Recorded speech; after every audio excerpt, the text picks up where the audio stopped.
And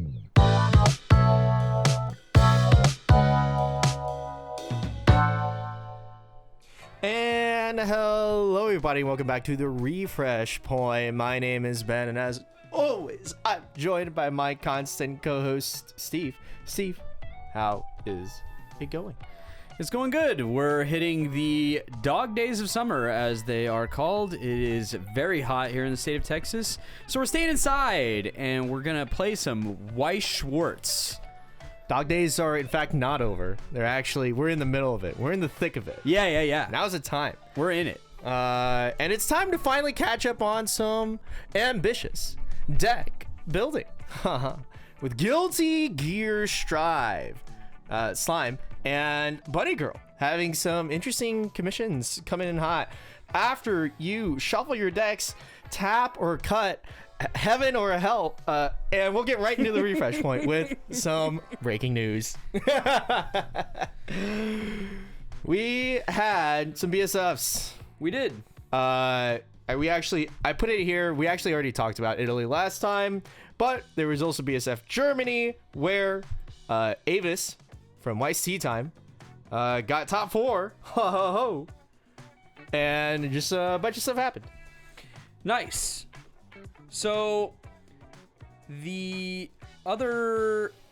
is kind of a little on the smaller end of business in terms of teams, but we do have the most, look at these meta slaves. They're absolutely disgusting. Meta slaves. So the first year that we did the refresh point, the spring was Nino, Escanor, and something. And we memed about it during the entire spring. Yeah. This spring is literally going to be Nino, Bunny Girl, and something. Like, it... Honestly, it might as well all be Nino, Nikke, Bunny Girl, and, like, swap out wherever. Yeah, some other stuff. Yeah. So actually, there's plenty of stuff here, though. So actually, yeah, shout out to Avis's team for actually playing decks that are different, unique, and fun. Yeah, you can read all about it in her posts on WeissTeaTime.com, where we always pull up all these top lists, but also where she put a very nice tournament report. So that's very cool. You can check that out. And also, since then and now, we've had Mexico City 50 teams, and Richmond, British Columbia, 35 teams coming down with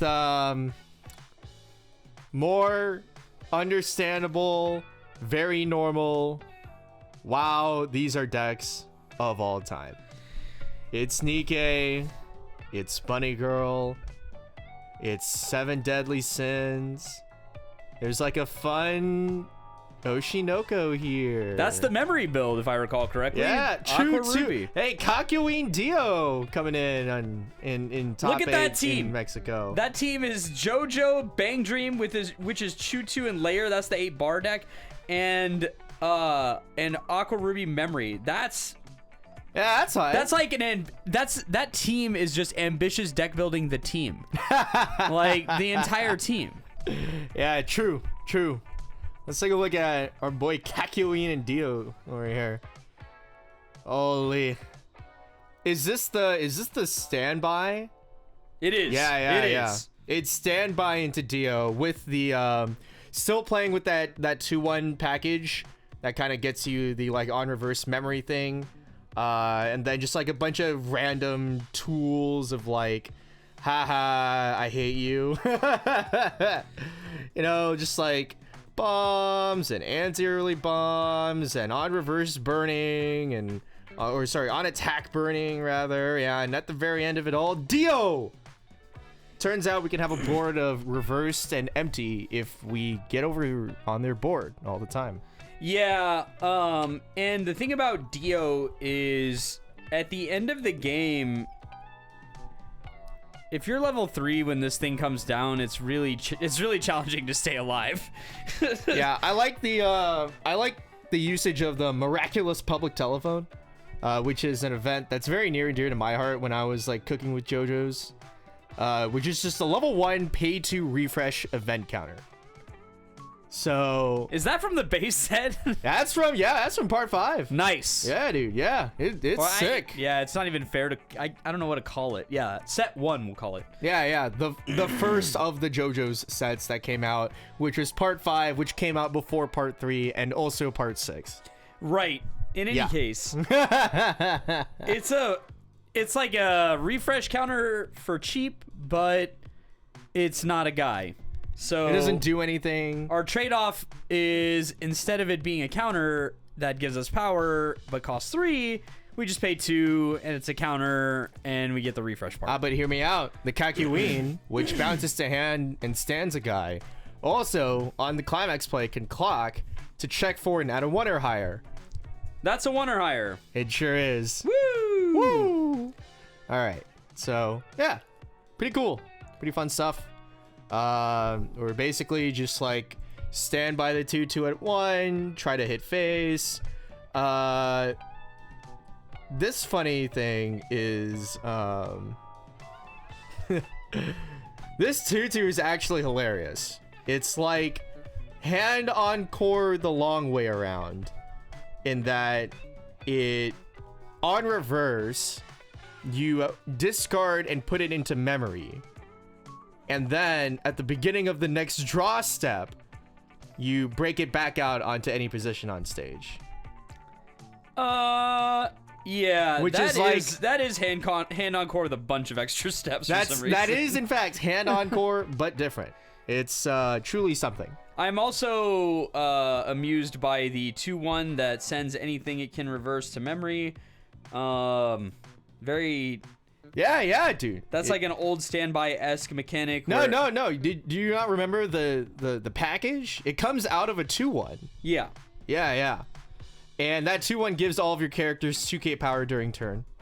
And it also says you marker the other 2/1, the Hierophant green. And you can discard anything to spawn. It's the stand mechanic, right? Yeah. But it's stand mechanic on a guy that's like a 15k that sends your opponents into memory. Yeah. It's funny because sending people to memory used to be like, yeah, got him, whatever, however you want to think of it, right?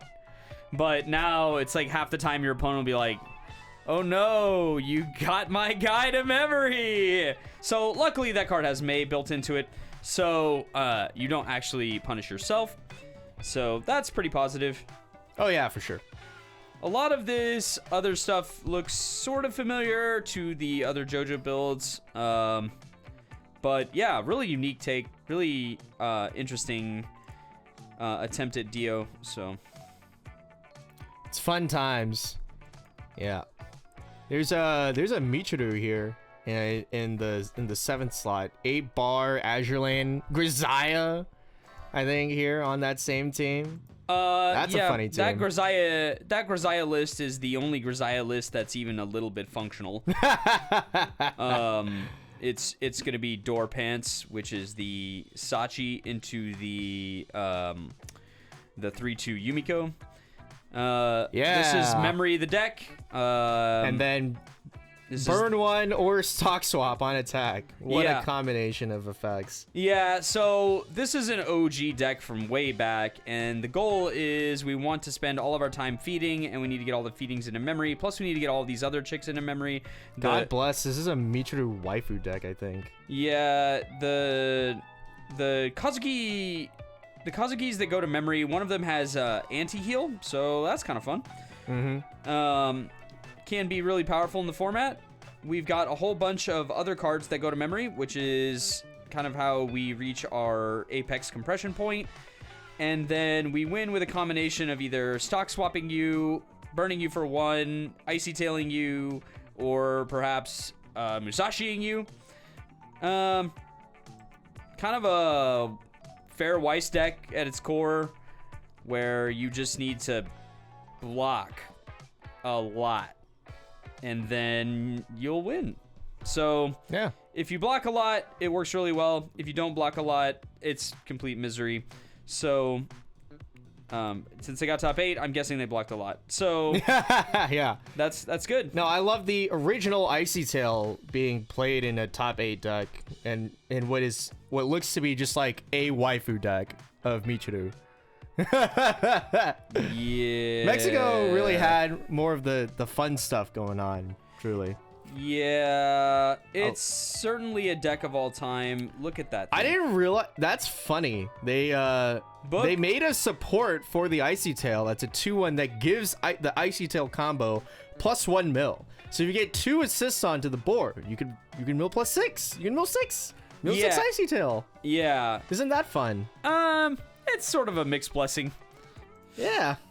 Sure, you'll hit more, but do you want to? Like, we gotta win at some point. We need to do reasonable packets, hopefully. So. Yeah. Something like that.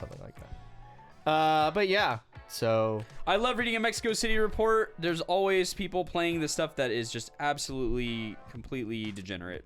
Yeah, and then in Richmond, it's the thing. It's everything that you could expect.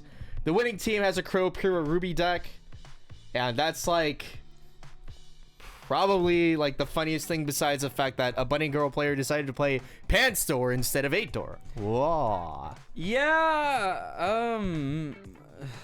I don't. This combo is kind of okay, I guess.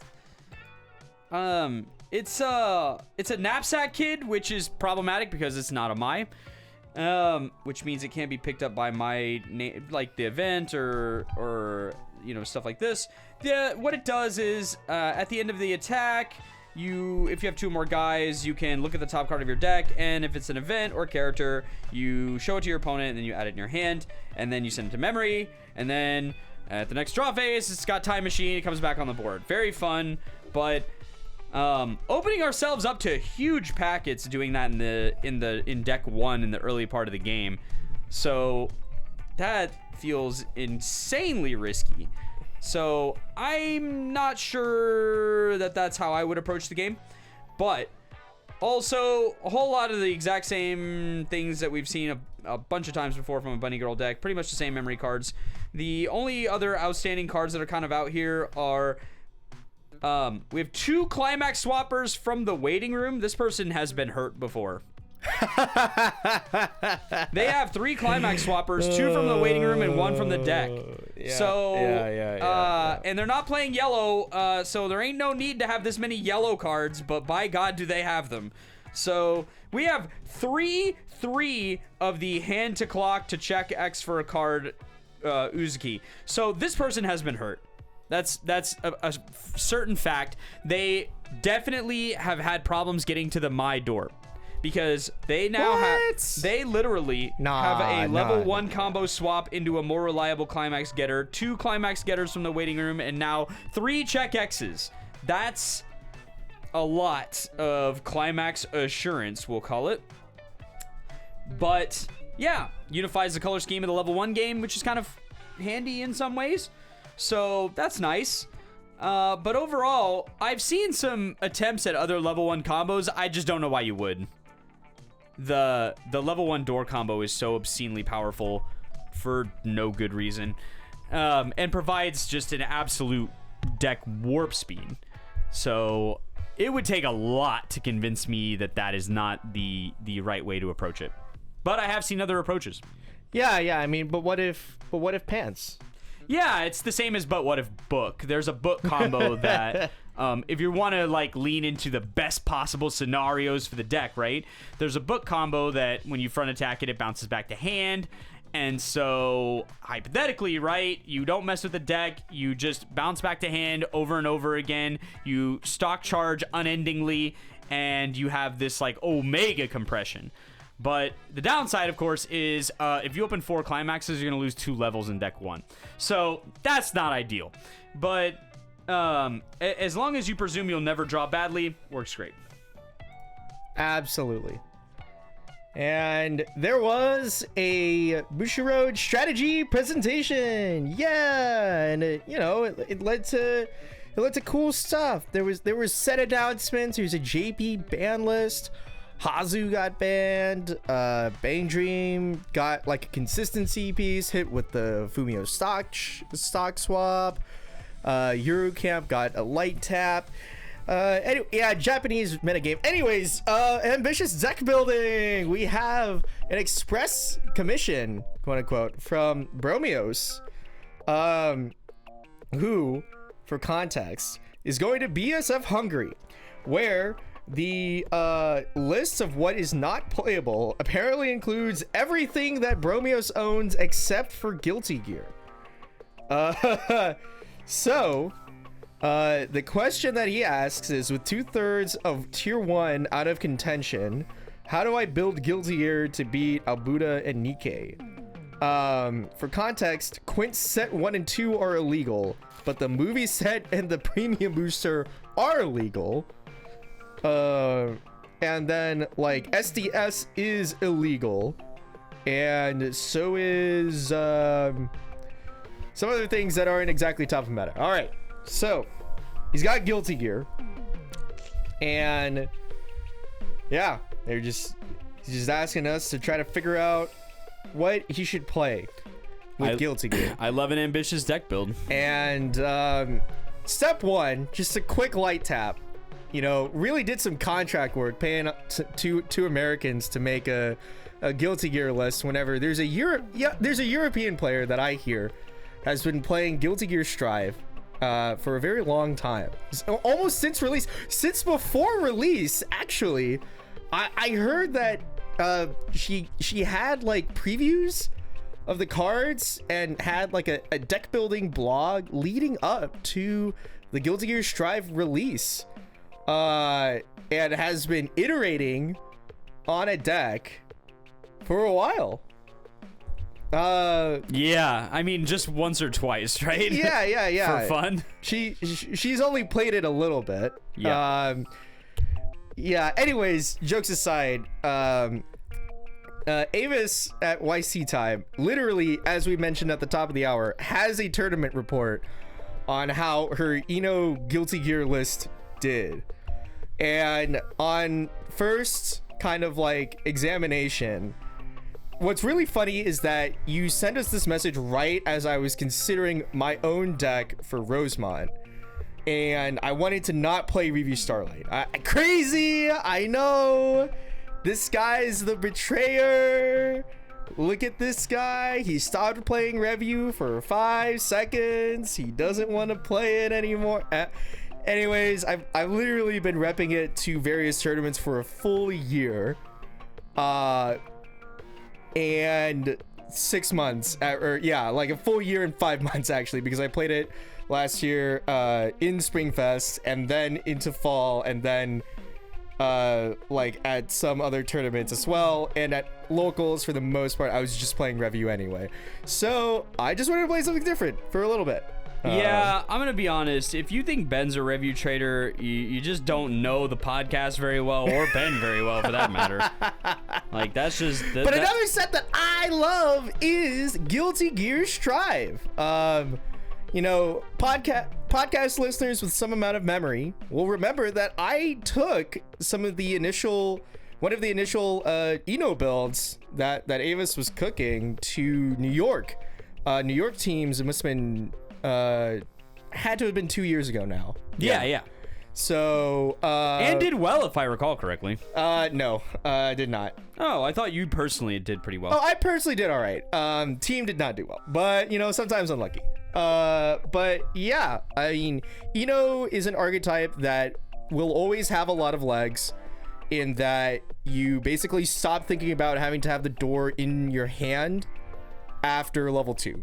Yeah. And you always actually think of it only in the waiting room. yeah. You actually just need it to be in the waiting room. And you have like a change package that you can back up with hexproof, you can back up with counters, you can back up with threatening your opponent with the trickiest way of dealing damage possible, and that is, regardless of what's happening, just shoving as many clean cards back into their deck as possible, which happens to be their whole waiting room, and sticking vanillas on them. Yeah. And you might think that's not that very good, and then you might do the math sometimes and be like, if I put my waiting room back in my deck right now, there's only 2 climaxes and 18 cards. 16 clean cards going back in the deck. Huh. I see. Here's what I'll say about it. Because normally, this type of mechanic is not exciting to me, and I don't... On first blush, I was not a fan. Here's the best use case of this mechanic, and it comes up every game. Every game I play with or against this deck, it comes up. This is the use case. This is the one window where it works every time, and this is the main reason to play this Eno combo. When you get it to go off, and your opponent is not level 2 yet. It's so perfect. And then they're refreshing because they're coming out of their level 1, late level 1 turn. And they've refreshed, and now they have late level 1 and a new deck. As soon as anything sticks and they level up, instant refresh. Instant refresh. All the damage back into the deck. -7 compression instantly. And it's so awful. Because invariably what follows it is vanilla for 3, it hits. Vanilla for 2, it hits. Now you're like mid to high 2, and the game has become unbalanced all of a sudden. And you didn't do anything wrong. It was just how it works. It's actually funny how much it's like, if the opponent refreshes and then they're actually already level 2, that like, it's kind of annoying. Yeah. You like actually have nothing to shuffle back now. And so, I mean, what more often happens is that with Eno is that you're basically figuring out when you're going to cash out Burning 2. Yeah. Sometimes it's when they're at 3 already. Right. Sometimes it's we're pushing them to 3 into a game state that is so horrible for them that it won't matter that I can't pay for any more Burn 2s because they're just gonna die. Yeah, and the reality is that, like, one of the luxuries of having your finisher be your early play is that you get... P3 gets this luxury as well. You get to determine the direction of the game based on what it looks like. And if it looks like it needs to go slow, you have a slow mode. And then if it looks like it needs to go fast, you have a fast mode. And you get to use your game knowledge and skill to ascertain which of those has the better outcome. And it's nice because it makes you feel rewarded for playing the game in the right way. However the game is leading you, you should follow it, and then if you're rewarded for that.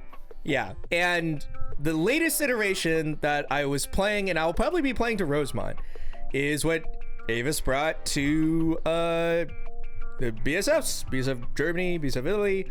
It's Choice, Door, Guilty Gear, Strive.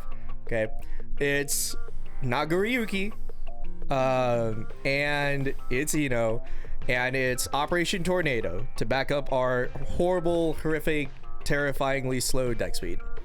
And as it turns out, actually, it kind of just works.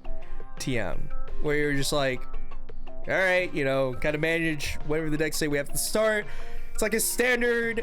Honestly, it's like a very standard kind of like low deck speed one combo sort of deck, where your one combo doesn't mill the whole deck. So you just kind of have to like manage your milling tools wisely. The Undeath Akatsuki can get the tornado can get more milling, all with the brainstorm. If you need to kill the deck, there's probably a way to do it. If you don't need to, perfect. We don't have to spend any resource at all. And it's just very chilling. Because as it turns out, the standby combo did not plus cards into your hand. Really? No. The Eno combo costs cards in your hand. It does. So, turns out if we just have a plussing one combo and Choice to give us extra money for burning them to death, that helps. Yeah, what's actually funny about this deck is that on first blush, I was like, you should play this with Kai. Because the crux of making the change work is a level 2. Kai can just grab level 2s from the waiting room. So, in a context, he's similar to Nagoriyuki in that regard, but also he gets to option into a bunch of deck speed. The downside of playing Kai is you get to option into a bunch of deck speed and you can literally cut your own head off. So and not for nothing, like we've mentioned, one of the key bonuses of Ino is that she adds her own climax into hand from the waiting room. Precisely. And so the value of the pants trigger is diminished by that. It actually makes the pants trigger inconvenient in deck 2. Detrimental almost. Yeah. So we hate that. So it actually steers you away from Kai. I think if you aren't going to play Nagoriyuki, the second best combo to play with this, unironically, is Soul Door. And I did try it. Because 8 Door is... I'm here to tell you that if you're an old Weiss head like me, 8 Door will always be the best combination of climaxes. Because that's how we were raised. Okay? 8 Door is best. Everything else inferior. So I love whenever I get to put together an 8 Door because I'm like, oh my God, I'm gonna have 90,000 cards in hand. I'm never gonna have a problem. And so what I will say is I did play test 8 Door Soul Ino. Yeah. And I also like it. The thing about it, excuse me. One thing about it is that Giovanna cannot just work. No. Like the time to set up is too annoying. Like there's so many times where I get like the memory condition and then like maybe one Geo in the game and then like all the hand has to flow into supporting the Enos, the Eno changing, all of that stuff. Honestly, in 8 Door with Soul, I would put in 2 copies of the Gold Lewis that says hand to stock and I would call it a day. Yeah. Because you actually just get incredibly flooded with hand on like a good setup. And you're kind of just chilling. Yeah, and the reason to pick choice is well justified by that. You're gonna need more money than you think, and you can spend it unlimited. Basically, there's no downside to having more. We always have an outlet for it, and the outlet is burning the enemy. Yes, yeah. And so we'll never not be able to use it. So the choice trigger is perfectly fine. I think that works well. I played this list. It doesn't play. I'm not as comfortable with this type of list. So Ben played a whole bunch of Review Starlight decks that had this similar kind of level 1 combo, and so he's used to working around it. I have lived in the lap of luxury for too long. I cannot live on the cold hard ground, so he needs the dopamine from milling his entire deck 1 into shreds. I need the compression. I need the compression. I need to know that compression, which is a lie. I see. Anyways, so enough about Avis's deck, which we know is good enough that I'm literally going to play it in like 2 days. We love it. We appreciate it. It's great. Anyways, we're gonna give you another option. Yes. In case you just don't want to think about any of that. And it's 8 Door Soul. It's Soul Bad Guy. We love Soul Bad Guy, Dragon Install, Tyrant Rave, all that good stuff. So hit him with the gun flame. Get him with a bandit bringer. Yeah. And so for me, I decided that I both wanted to play 8 Door because I think it's great, but also this deck solves some of your meta-specific problems. One of the meta-specific problems that exists for the meta you're about to walk into is we got Nikkei, right? And so Nikkei is going to prioritize this really piss annoying counter that ruins your whole day, weekend, and perhaps game. Well, we're going to have to solve that. So what do we got? We got Hexproof. We got Hexproof on our finishers, and we're never going to tri-field this thing, so we have Hexproof on all the cards that matter. So that, they can't do it. If they're trying to lean on it, they can't. It's not possible. And the reality is that, like, we're in a meta now, we're moving into a meta now where power at level 1 is not a real thing.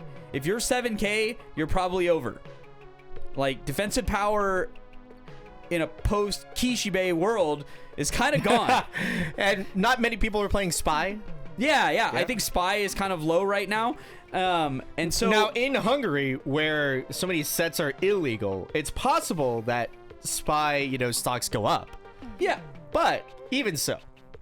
So the Soul level 1 combo is extremely similar to the combo the TD combo from Bang Dream.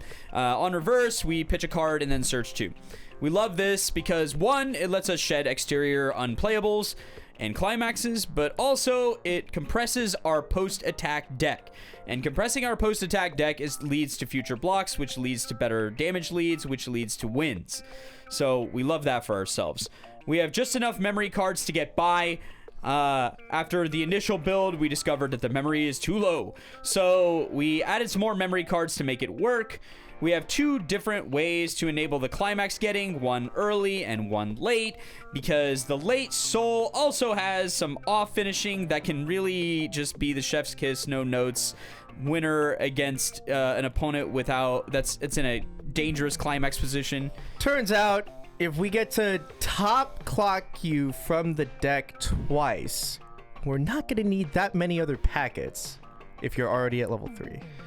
Right. And so we have the Climax Getter at level 3, and then we have the Bikin at level 0. To complement our level 1 game, we're going to go ahead and splash in some Giovanna to take advantage of both our memory condition and to see if we can possibly build up some extra cash. And because green is going to be our off color for our top end, we have 2 of the Fumio and then 2 of the Ramlethal level 3, which has a combo, but we're not playing it. We're playing it purely for the 3rd slot. Somebody has got to occupy that slot next to the other 2 souls, and 99% of the time, this is who we want it to be. We want to just get one extra packet in there so that we can kind of push the game into a danger zone, into the most dangerous state it can be in, and that's the only off finishing the set offers, to be frank. We always splash Megalomania. We never don't splash Megalomania. We punish these Overlord cringers. We don't have any mercy for them. We just do it. So, and as a side effect, Megalomania can also be absolutely devastating in the right situation against standby decks, like Nino decks, or perhaps Nikke decks that have a whole bunch of standby targets on the board. They're oppressing you. Well, we can deal with that. We pay 5, we ditch a card, or we pay 4, we ditch a card, and we make the whole process go away. Take it all back to your hand. I know you don't have the money to pay for this. Twist in the wind. Okay, we always keep it available. We may not play it. We may go tournaments without playing it.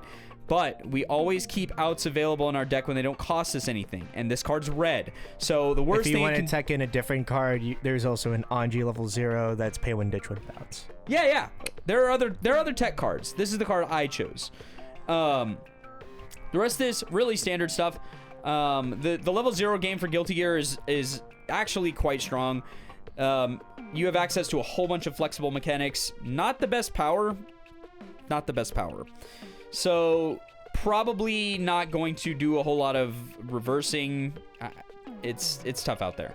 But we did include the Clock Bomb Giovanna because it goes to memory, to get some early compression, and we have a whole bunch of utility here, which we love. Maybe Kai lives cross turn if you play him on turn 1, maybe. But I wouldn't count on it. So this is the other Guilty Gear deck we're offering. I think it's reasonable. It performed pretty well when I was playing it. Double Soul felt very achievable most games. And Double Soul plus the Fumio refresh can be really, really punishing. Like, Burn 4 doesn't sound like shit until you shuffle in a whole bunch of dirty cards, and then it becomes a very real mechanic that can kill your opponent. So, I like it. Yeah, pretty much. So there you go, Bromyos. We've got you 8-door. Avis has got you a choice door. Pick whatever you want. I think he said that he would call it like the refresh point made me do this. If you would like to do something that is relatively new, you could play 8-door soul and you can say the refresh point made me do this. And if you beat Avis with it, that would be incredibly funny. I wouldn't expect you to. I think the matchup actually favors Ito in that scenario in general, but it'd be funny.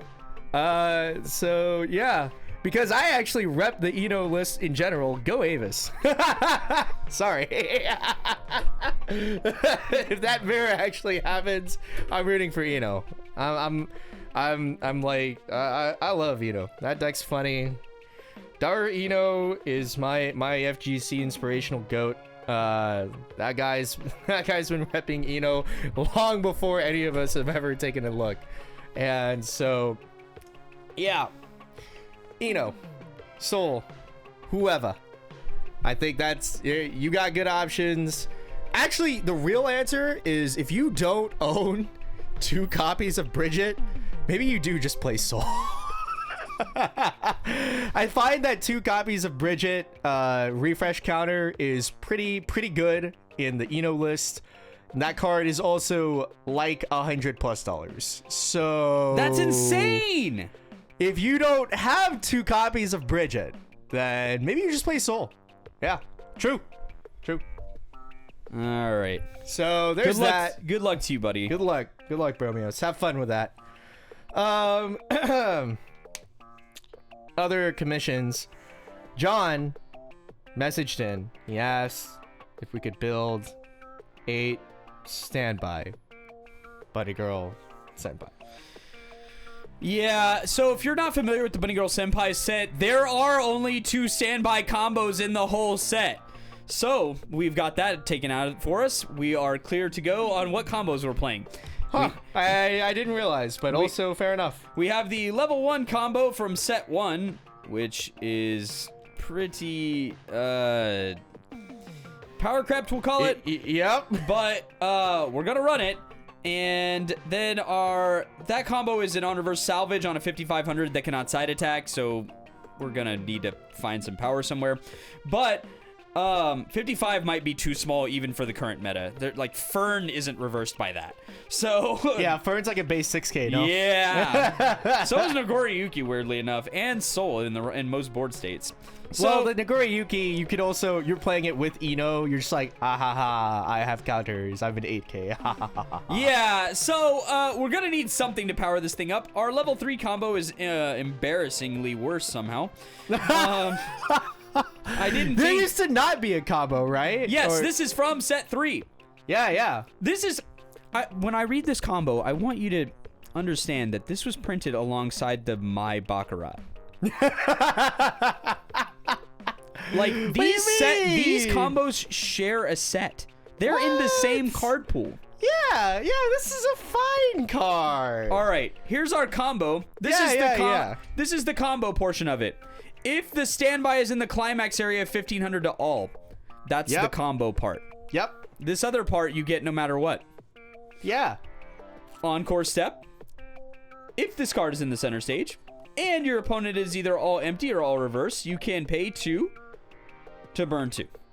Yeah, you know, Bunny Girl Senpai, infamous for having, like, really good assists, you know, really powerful counters and board gripping. Yeah, you'll have this all the time. Pay 2, burn 2 is what Ino does on attack without doing anything.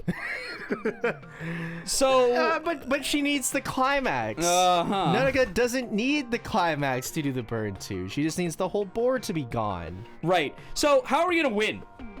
Here's my first blush thoughts on this. 1, we're doing this live, by the way. We're gonna need this stock swap badly. So there is a stock swap that was printed in the set 3. It is also free casts a level 3, and then we can pay 2, and we can stock shuffle our opponent, which is fine. We'll take that. We also are going to probably have to dig into set 1 for some of the support cards that set 1 was playing. So the Tomoe... Do we not, is Futaba not workable anymore? Can we not do that? In what context? Like as like part of the game plan, right? Like we can, getting maybe. You know, getting we definitely want the Tomoe though, because we're gonna need 2k to the front. Yeah. And then we have an alternate win con called Heal Our Entire Clock. So maybe we can do that and stay alive. Yeah, true. I was looking at an assist. It works with the other My Door, so no. Yeah. We have some off finishing options available. We also have a whole bunch of good early play healers and stuff like that. We do have on reverse, pay 2, ditch 2, and burn 5. So it's also a check X on play. So we'll probably run that. This is going to be a top heavy deck because of the nature of the standby trigger, and we're going to be leaning on it, we'll call it heavily. Honestly, this yellow, like, Tourless Nautica is kind of funny in this deck. Oh? Did you not see it? It's a new early play. You get 1k for each backstage, and then, on play, you can either heal or the opponent mills 10. I mean, it's not the worst thing we've ever... And it gains 3k power for kind of, like, getting over on stuff, right? Certainly not the worst card I've ever heard of. Yeah. Maybe we're playing yellow. Yeah, we could. I don't know what colors we're playing. Probably 3 color at this point. There's definitely the +2 soul 2/1 that exists. That's pretty funny. But we're gonna have to find a way to lock down the board and hold it, because honestly, we have tools for it. We do have some tools for it, which can work. We'll have to figure out what our off colors are gonna be. There's a lot of contention. I have not read most of this set. This green Futaba is hilarious. Which one? 3/2 Reliable Advisor Ryo Futaba. If they have a 3 or higher character, you can early play it. Then, check top. If it's an Adolescence character, you may mill the top of the opponent's deck. And then if you do, top deck one of the opponent's 3 or lower characters in center stage. Yeah, so we have lots of ways to kind of hang on to the board and do some off finishing. We have a lot of the classic ways that we used to hold the board, which is the great performance Ryo Futaba plus supports. Yeah, dude. But we have a handful of other cool stuff as well. So we'll have to decide whether we think green blue are our off colors, or if yellow blue or yellow green are off colors. But what we will for certain need is something to sit in the backstage and hold the power of the board down. If we're not going to play blue, then we're going to need something. And after that, we're going to have to figure out how we can win. We have 1,000 off finishing choices to pick from, which is great. One of the problems that we ran into when doing the ambitious deck build for Guilty Gear, or that I ran into specifically, is that there is no off finishing in the whole set. So it makes it really challenging to figure out how you want to angle it. So this set has a ton of off finishing. So we have lots of really great choices. We have on cancel burn 1. We have Icy Tails. We have heal the entire clock. Great performance. On reverse do stuff. Pay 2, ditch 2, burn 5. We have all kinds of stuff we can play. Mill 10 or whatever. Like, yeah, we got lots of good choices. Lots of good choices. So that's kind of nice. What we're going to have to kind of sort is, did we get any better in the early mid game at keeping the game stable?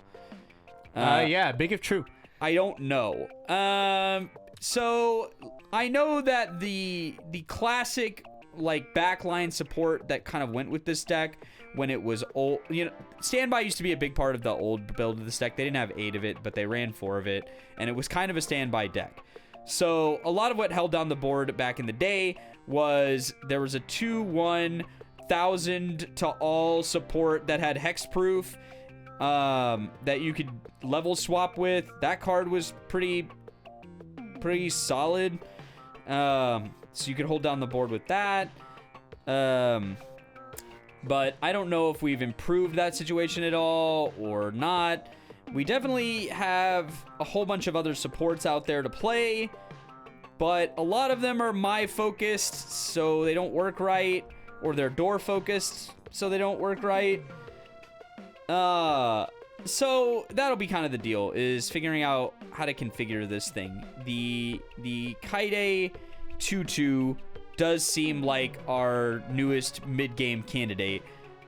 During your turn, it gives 1,000 to all others, and if you have 2 or more others, it's 9,500 and hand encore, yeah, which is fine, perfectly fine. It's not the best thing ever, but it's fine. So we can kind of figure it out, but it's gonna be one of those things where This deck is going to improve because of the improved level 0 game, not because of anything else. So, I don't think that there's great leverage for the standby trigger, but we're going to find out. We are going to figure it out. Man. I'm like reading through the whole set. I'm just like, man. Yeah. I'm not sure how we transition this besides praying really hard, but I don't like the thing is you kind of would want a standby target at 1 that can do something. Give power. Give power specifically. You want it. You would kind of want like a 2/1 that can give an excite like just 1k even. Yeah, there's a red one. It's a red 2/1. Yeah, I just saw it. Yeah. And you get level swap. And it's hexproof. Why? I don't know. I guess. And now we're a 6/5s. Congratulations. Yeah. That's better than nothing. It's definitely better than nothing, and we have, if anybody has ever played this set, they know that Bunny Girl's got sneaky power, where your Brainstorm gives power randomly when you trigger climaxes, and so you can kind of get there by just creeping to it. The other thing is, there are lots of characters that give power in this set. You just have to play some slightly suboptimal cards. There is a 1/0 Kaede that gives 4,000 power to a character when it attacks. So you could run that. There's lots of back row characters that give power. So you could run the green Futaba that people use for stock charging. That gives power. You could also do something like run the 0/0 Mai that goes to memory, but it only gives power, I think it's only on door trigger, so never mind, that doesn't work quite right. I guess there's this green anniversary Mai that is level assist and gives 3k to a character on climax play. Yeah, you could do that. That doesn't seem right, though. It's not tremendous. It's not tremendous. Like, you get 1 reverse guaranteed, and then the other 2 are kind of there. Yeah, I think the goal here is to hit 1 first, and then get our reverses, and then get out of there. But it's gonna be a bit of a challenge until we can get at least the 2/1 on board so that we can get to 6/5. So, not sure. Gonna be a challenge. Yeah. Reversing will be hard. Reversing will be hard in the early game. Once we get to 2 and we get like standby triggers done, it's kind of, do we play the door combo just for the free trigger? No, I think we were told to play 8 standby. No. You play the card with the Ricky, and you definitely play the Ricky. No. And you play the card as well, because isn't the double trigger like off combo? It is. Okay. So that's a free trigger twice in our 8 standby deck where we desperately need to get to the board by triggering standbys. We have a pay 1 to twin drive guy that we can play. We can. But do we play both? I think the pay 1 twin driver is a little like less mechanically challenging to operate. It also it has an interaction with that Ricky where it can send it to memory. So that's fine. Yeah, and you turn on both of your double trigger cards. At some point, we have to like put the standby targets on the board, you know? Yeah, true. But we also don't have infinite deck slots, so that's the other problem. True. So there's a lot of ways to configure this, I think. So we'll get to experiment a little bit. I do love experimenting a little bit. It probably will not be the greatest thing we ever build, but it will definitely be a deck of all time. So yeah, good luck, have fun, Steve. This is all you. Yeah. God bless and good luck. So have fun with that. Can do. All right. So John, Steve's got you. We're working on it. I'm gonna run Sakura. You can't convince me. Are you running the Sakura? Why not? I guess you do need to pay to an absolute ton. So yeah. Okay, yeah, I mean... We gotta stock charge with something. So we're gonna figure it out. It's either gonna be the Rio Futaba that stock charges from the top of the deck, or it's gonna be the Stakano. I don't know which one's worse, but, like, they're both not ideal, we'll call it. Yeah. I guess. Oh, this is an assist for this combo. Okay. They printed... I was looking at one of the assists and I was like, what is Logical Witch Futaba? And then I read what Logical Witch Rio Futaba was. And I was like, dang. I mean, not for nothing. The assist gets kill the assist, grappling hook one of the opponents into a position, and give the restander 3/5 power and on attack ditch 2 to burn 1. So that's fun. Yeah, I mean... absent, like, a lot of other mechanics. That would be fine. Yeah, I mean, it gives it the on reverse restander instead of on reverse restand is now on reverse restand and burn 1 twice, because ideally you'll just have, you know, infinite hand, and then you can do that. Because you also need ditch 1 for the on reverse anyway. It's a pay 3 ditch 1. You'll just have infinite hand, and then you can do that. Right. Yeah. We have both infinite hand and infinite money, as one is famously meanwhile, we have. Meanwhile, Licorice Recall over here, just with the premium booster, has a guy that's just like, I paid 3, and then I sacked this 1 card, and then I have the climax in my hand, and the restand on board, and the other girl that she goes with, and I'm gonna mark her, and I have on attack ditch. You know, I'm gonna mill the top card of your deck. That's probably a burn 1, and this restands, and so it's all of that for like approximately 4 less hand and like 3 less stock. Yeah. Something along those lines. Anyways, moving on. One more ambitious deck that I've been looking at kind of on and off is the we'll call this the Flip the Bird slime deck, where it's I hate you, kill your back row, memory your climaxes, and hopefully you'll die. I was messing with a version that didn't run the Milim 1 combo to start for a little bit, because that's kind of like the classical quote-unquote version, because since set 2 you could have already done this. There just wasn't that much other support. Right. With set 3, it's really gross now, actually, because with just the pure standby stock soul setup, what you get is that the standby combo double triggers to generate all the stock that you really need for the rest of the game to operate well. Then, using all that stock, you memory as many climaxes as the opponent will let you memory, because you get, ideally, the Shuna Muron back row to give your on reverse combo hexproof and plus 2k power. And then you reverse their guy with the stock soul combo. And then you memory whatever climax is in their waiting room. And then you hopefully have enough stock to do like 1 or 2 Shions at the end of the game and kill them after memorying 2 of their climaxes. Or, you know, however many. Yeah. However many you get. So, cool. I haven't playtested as much with the door combo, and I'm kind of scared to, and here's why. I actually, for fun, I playtested with just like a meme, kind of like full Shizu list, but the kind of problem you land when you don't run the standby combo is that you don't have enough stock. The memory card on reverse is pay 1 on reverse, and while it is a stock soul combo, it's still a 2-1 combo, and so if you don't block enough, having enough stock to affect the game plan and still have a finisher at the end becomes really problematic.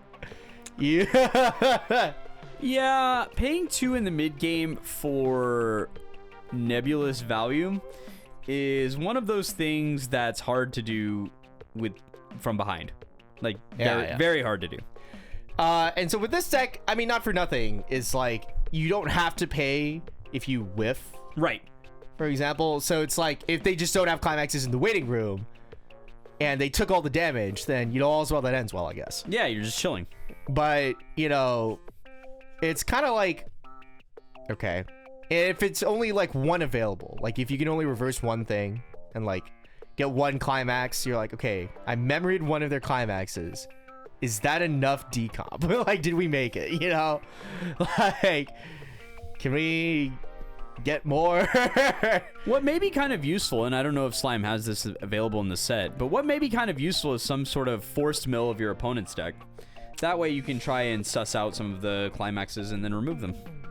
Yeah, I'm not sure, actually. I don't know the set that well, by intention, but I know enough. I don't know that it would be at level 2 is the thing, because I feel like milling your opponent's deck from the top or the bottom is still something that's relatively like limited to level 3 mechanics. I guess what I would refer to like as my best possible case scenario of this is some sort of mill counter. Right. That mechanic's pretty common. I don't know if they have it, but mill counter would go hard in this deck. Mill counter would be pretty funny. I don't know that they have it.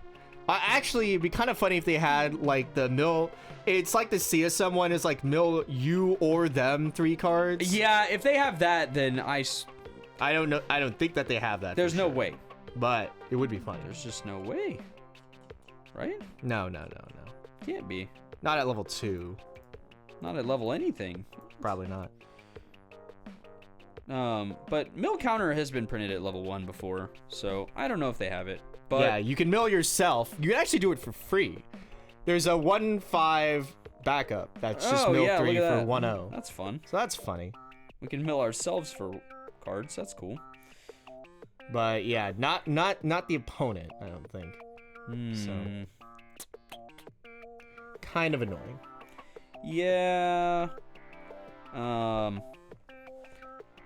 So without that, you're kind of relying on your opponent needs to reveal some climaxes. So I guess in lieu of that, like, you'll have to option select it a little bit. But now then, is it going to be funny that we're gonna do this after we kill their brainstormers? Yes.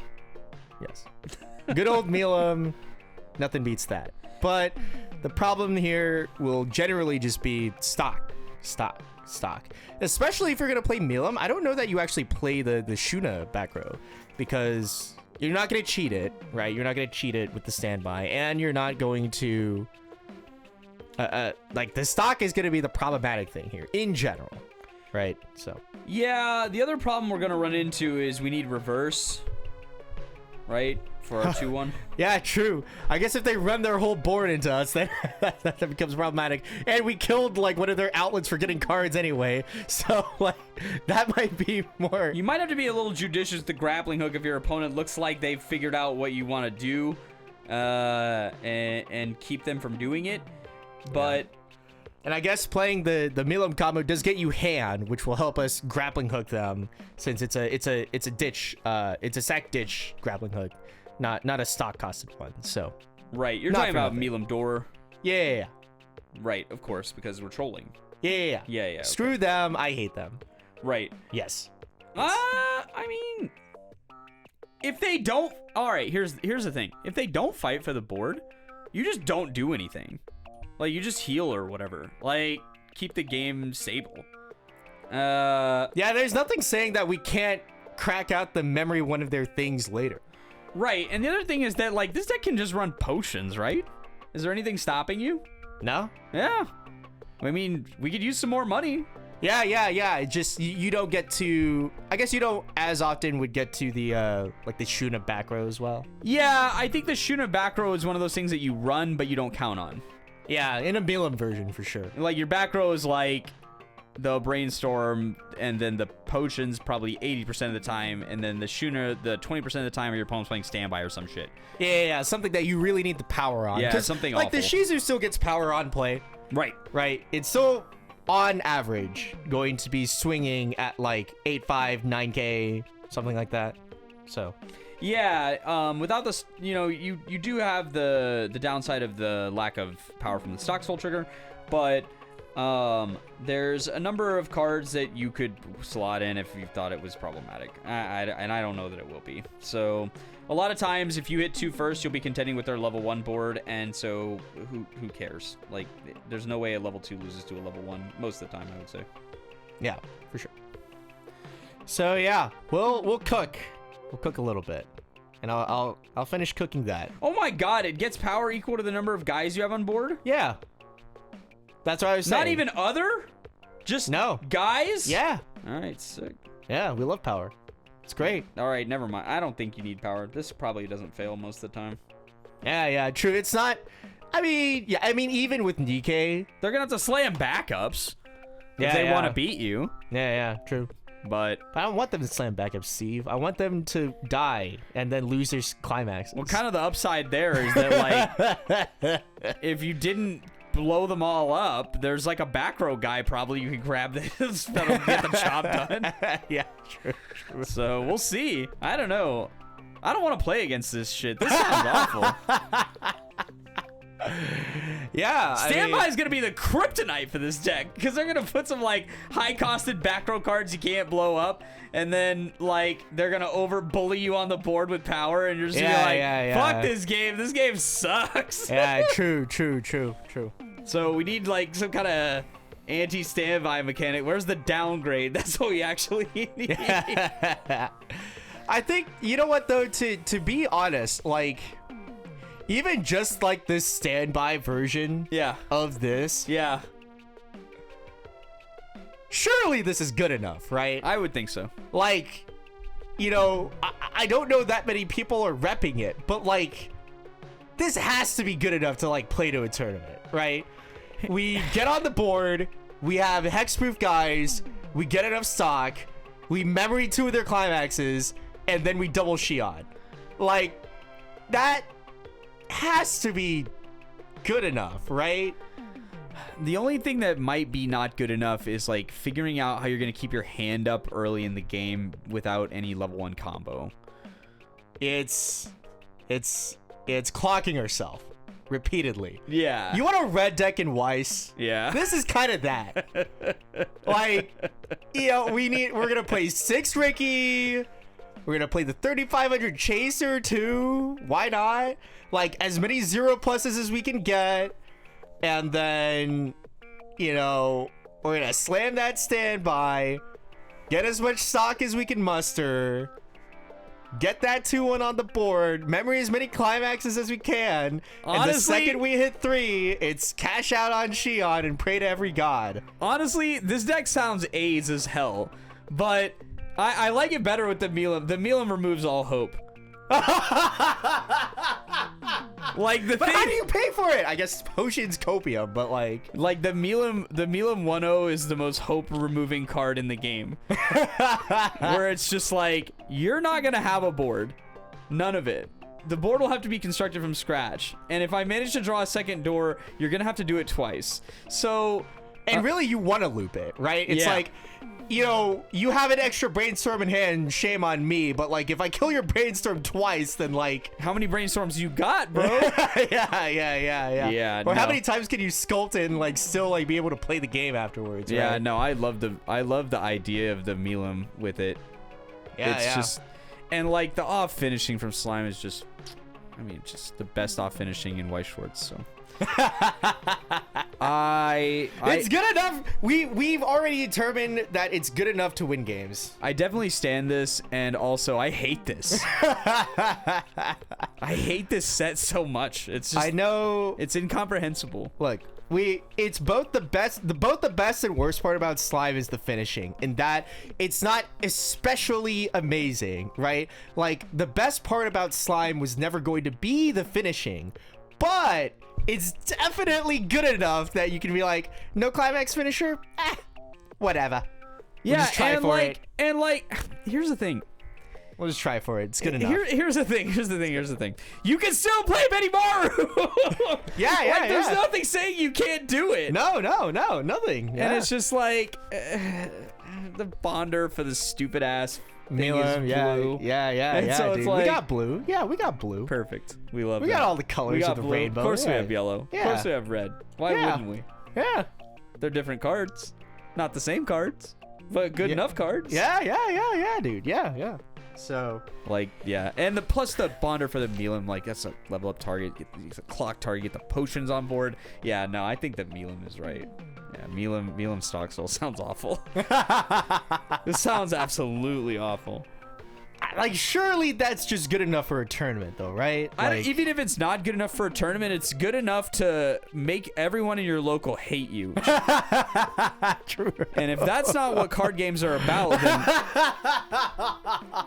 what are we doing, man? Spoken like a true blue player. All right. Anyhow, that's gonna be it for us today here. For once in your life, one of the only times, no Spike Corner. We're in the lab. We're cooking. That's right. We're cooking it up in here. Every once in a while, we have to remember that the only way that we get innovation in the game is if we create it, because Lord knows nobody else is going to. That's a damn lie, and you know it. So, BCS Rosemont is this weekend? BSF Rosemont will be 3 days after we record this, and in a shocking fashion, I'm actually like fully planning on editing this like tomorrow, so that it comes out in time to give Bromyos some time to. We have to serve one of our most loyal, one of our good friends, a good friend of the podcast, a frequent enjoyer. Yeah, of you know, ambitious deck he building. really offshored some Guilty Gear deck building as it is. And yeah. We're gonna oblige him. He brought in the American contractors to get the job done. Despite having homegrown talent doing it better for less. I don't know about homegrown. I don't know that they live in the same country, but they're definitely both in Europe. They're definitely closer in time zone. True, for sure. But we thank you. We love doing work for you. Yeah. That's Always what we feel free to hit us up. Always Yes, feel free to hit us up. And we've given you something new to try. We like 8-Door Soul. It's real fun and funny. I love hitting the burn 4 into top clocking their climax. Biggest despair moment ever. That's like the best timeline, you know? Absolutely. Or like block the burn 4, hit the 3, top clock the climax. There we go. You know, we're in there. Right.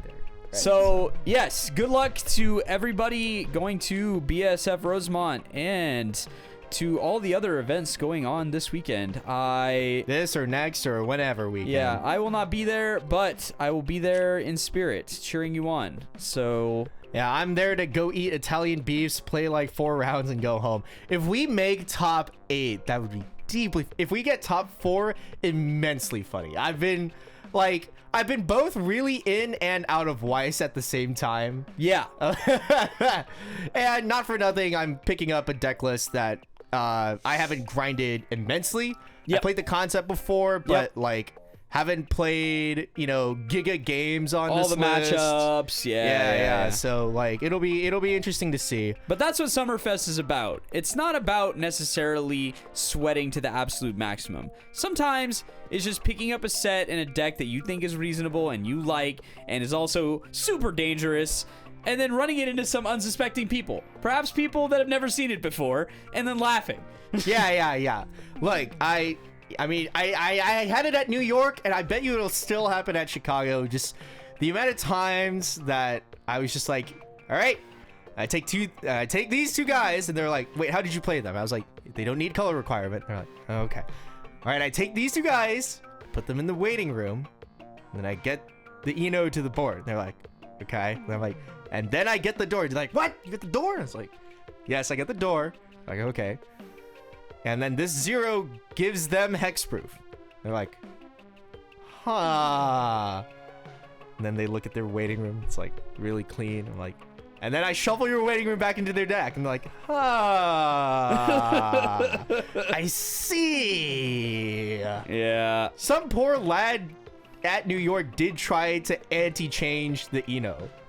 Like, in front of God and everyone, I told them that the character gave the Eno hexproof, and they spent the resource on the anti-change. Yeah. Just like... The thing is that sometimes the stress of the game, especially if your opponent is doing something awful that you don't want to happen, can get to you. So it's just like, oh man. Yeah. And it's like, if we both know that, like, I'm pretty sure we kind of went over this, and you look at them and they look at you, and you're just like, that's rough. Go ahead buddy. And put that in the waiting room. I'm sorry. Yeah. That's rough, buddy. You can't choose me or her, so I guess it's nobody. Yeah. Unlucky. Yeah. Unlucky. But yeah. We'll see. We'll see how it goes. It'll be a great time. But that's our show for today. So tune in next time after your next deck out, and don't you forget to take the refresh point.